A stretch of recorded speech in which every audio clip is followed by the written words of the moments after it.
Hi, my name's Tom. I want to show you something I picked up for our dog. It's a paw balm or soothing balm. It's kind of like chapstick for your dog's paws. It is wintertime here right now. We have snow, we have ice, we have some of that ice melt stuff, which is really not good for their paws.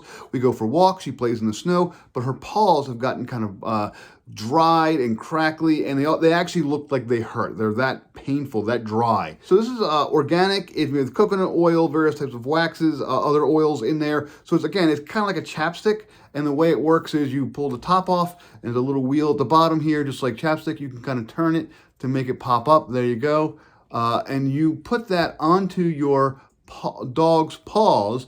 What you want to do is you want to distract your doggy. Now our doggy's pretty subtle, so when we do it, we go ahead, just kind of rub her neck and kind of hold her head up, and we kind of rub this on all of her little pads of her paws. We do front and then we do back. We distract her a little bit. Sometimes we'll give her a little cookie.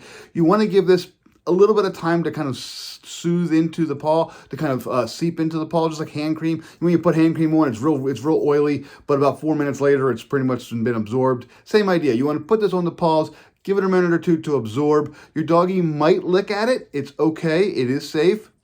Smells okay. It's very subtly smell. It's not bad, but once you put it on, it will actually start to soothe your paws. You can do this 2 or 3 times a day.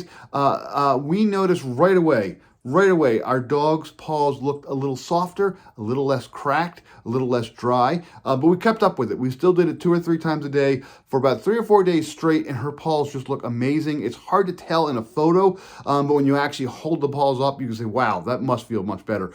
She is not licking at her paws as much. She's not chewing at them. They're not itchy anymore. So we use this paw soother here. I had never heard of it before, but I want to kind of just bring it out and mention it because I'm really impressed with it. And I think if you have a dog who has dry paws, or you're out in the snow a lot, or rough weather, this stuff really does make the doggy paws seem to feel a lot better.